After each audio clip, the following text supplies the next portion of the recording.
ধর্মের ভিত্তিতে আমরা পাকিস্তান নামক রাষ্ট্রের সাথে যুক্ত হয়েছিলাম। আমাদের প্রত্যাশা ছিল এই রাষ্ট্রের সাথে সংযুক্তির মধ্য দিয়ে পূর্ব বাংলার মানুষের ভাগ্যের পরিবর্তন হবে।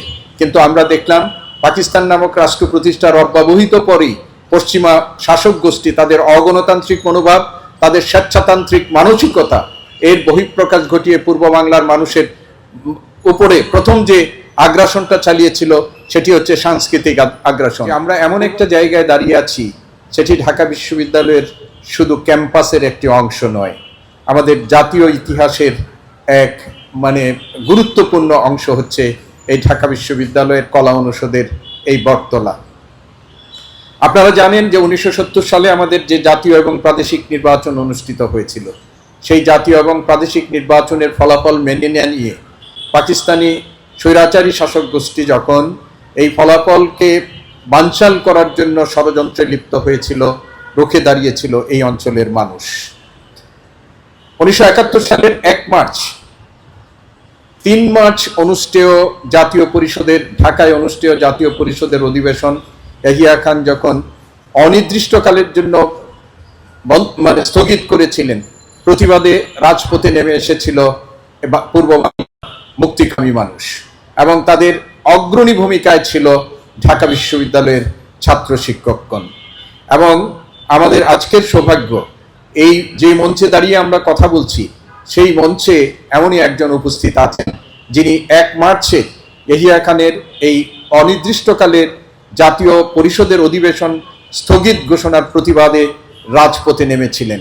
পরবর্তীতে যিনি অস্ত্র হাতে রণাঙ্গনে মুক্তিযুদ্ধে অংশ নিয়ে আমাদের এই দেশটিকে স্বাধীন করার ক্ষেত্রে ভূমিকা রেখেছিলেন বীর মুক্তিযোদ্ধা এবং ঢাকা বিশ্ববিদ্যালয়ের ডাকসুর সাবেক জিএস জনাব মাহবুব জামান আমাদের মাঝে এসে উপস্থিত আছেন। আমরা তাকে আজকের এই অনুষ্ঠানের মধ্য দিয়ে শুভেচ্ছা জানাই জাতির এই শ্রেষ্ঠ সন্তানকে। ঢাকা বিশ্ববিদ্যালয় পূর্ব বাংলার শুধুমাত্র জ্ঞান বিজ্ঞান চর্চার বাতিঘর হিসাবে কাজ করেনি। ঢাকা বিশ্ববিদ্যালয় এই অঞ্চলে বাংলাদেশ নামক একটি জাতি রাষ্ট্র প্রতিষ্ঠার অগ্রণী ভূমিকা পালন করেছে। আপনারা জানেন ঢাকা বিশ্ববিদ্যালয় প্রতিষ্ঠার পর থেকেই বুদ্ধির মুক্তি আন্দোলন, মুসলিম সাহিত্য সমাজের নেতৃত্বে বুদ্ধির মুক্তি আন্দোলন এখানে হয়েছিল। মানুষের যে বুদ্ধির জগতের, বৌদ্ধিক জগতের যে আড়ষ্টতা, সেটাকে কাটিয়ে তুলে মানুষের বিবেককে জাগ্রত করে সত্য, ন্যায় এবং সুন্দরের পথে এগিয়ে নিয়ে যাওয়ার জন্য এই ঢাকা বিশ্ববিদ্যালয়ের ক্যাম্পাসে শুরু হয়েছিল বুদ্ধিমুক্তির আন্দোলন। ব্রিটিশ শাসনের শেষ দিকে এসে ব্রিটিশ বিরোধী আন্দোলনে এই ঢাকা বিশ্ববিদ্যালয়ের ছাত্র শিক্ষকদের অসামান্য অবদান ছিল।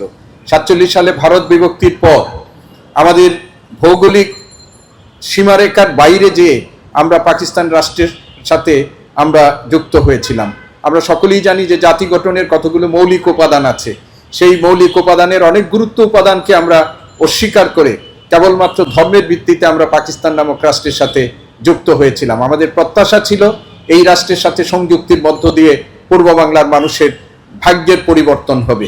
কিন্তু আমরা দেখলাম পাকিস্তান নামক রাষ্ট্র প্রতিষ্ঠার অব্যবহিত পরেই পশ্চিমা শাসক গোষ্ঠী তাদের অগণতান্ত্রিক মনোভাব, তাদের স্বেচ্ছাতান্ত্রিক মানসিকতা এর বহিঃপ্রকাশ ঘটিয়ে পূর্ব বাংলার মানুষের উপরে প্রথম যে আগ্রাসনটা চালিয়েছিল সেটি হচ্ছে সাংস্কৃতিক আগ্রাসন। পূর্ব বাংলার মানুষের মাতৃভাষার উপর আগ্রাসন। আমরা জানি পাকিস্তানের 56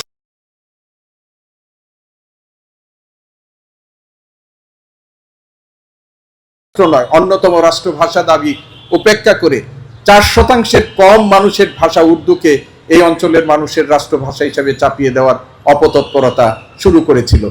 বাংলাদেশের পূর্ব বাংলার মানুষ এই পাকিস্তানি অপচেষ্টাকে বিনা বাধায় মেনে নেয়নি। ফলে 52 সালে আমাদেরকে একটা রক্তাক্ত আন্দোলনের মধ্য দিয়ে আমাদের মাতৃভাষার অধিকার নিশ্চিত করতে হয়েছে এবং এই রাষ্ট্রভাষার অধিকারের মধ্য দিয়েই, আন্দোলনের মধ্য দিয়েই আমাদের মুক্তি সংগ্রামের যে বীজ এখানে নিহিত হয়েছিল, যেটি প্রথিত হয়েছিল, সেটি 71-এর মহান মুক্তিযুদ্ধের মধ্য দিয়ে এটির মহিরুহ হিসাবে বহিঃপ্রকাশ ঘটেছে এবং এক সাগর রক্তের বিনিময়ে আমরা একটা স্বাধীন সার্বভৌম পতাকা আমরা অর্জন করেছি।